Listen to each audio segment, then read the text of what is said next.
నగరంలోని ద్వారకానగర్లో ఉన్న MLA camp కార్యాలయంలో ఆరోగ్య శాఖ ఆధ్వర్యంలో గర్భాశయ ముఖద్వార క్యాన్సర్ నివారణ కోసం హెచ్పీ టీకా కార్యక్రమంపై అవగాహన పోస్టర్ను MLA Madhavi Reddy, TDP politburo సభ్యుడు శ్రీనివాస్ రెడ్డి కలిసి ఆవిష్కరించారు. ఈ సందర్భంగా ఎమ్మెల్యే మాధవిరెడ్డి మాట్లాడుతూ మహిళలు ఆరోగ్యంగా ఉంటే కుటుంబం మొత్తం ఆరోగ్యంగా ఉంటుందని అన్నారు. మహిళల ఆరోగ్యాన్ని దృష్టిలో పెట్టుకుని కేంద్ర ప్రభుత్వం గర్భాశయ ముఖద్వార క్యాన్సర్ నివారణ కోసం హెచ్పీ టీకా కార్యక్రమాన్ని ప్రారంభించినన్నారు. తాను కూడా గతంలో తన బిడ్డకు హెచ్పీ టీకా వేయించానని, ప్రతి తల్లి తమ కుమార్తెలకు ఈ టీకా వేయించాలని ఎమ్మెల్యే మాధవిరెడ్డి పిలుపునిచ్చారు.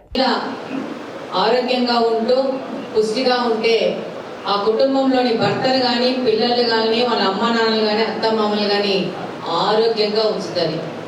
అందుకు ప్రభుత్వం అనేక కార్యక్రమాలు మహిళ యొక్క ఆరోగ్యం కోసం ముందుకు వస్తుంది. అందులో ఒకటి ఈ హెచ్పివి వ్యాక్సిన్ అనేది.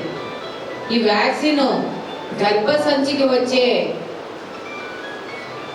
క్యాన్సర్ కు నివారణగా ఈ ఒక హెచ్పివి వ్యాక్సిన్ అనేది వేస్తారు, సర్వైకల్ క్యాన్సర్ రాకుండా.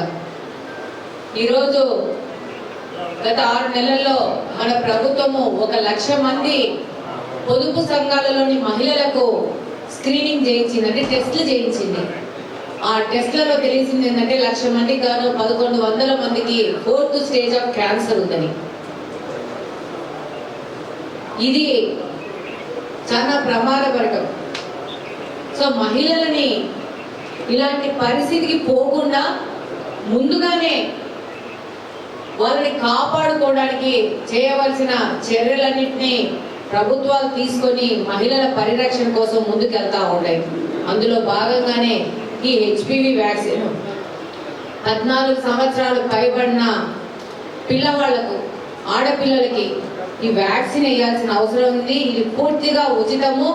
ఒకటే ఒక వ్యాక్సిన్ ఈ క్యాన్సర్ రాకుండా భవిష్యత్తులో మన ఆడపిల్లల్ని మనం కాపాడుకోవాలంటే అక్కడ ఉన్న తల్లులందరూ ఈ విషయంలో ఉత్సాహంగా ముందుకొచ్చి వాళ్ళ పిల్లలని కాపాడుకోవాల్సిన అవసరం ఉంటుంది.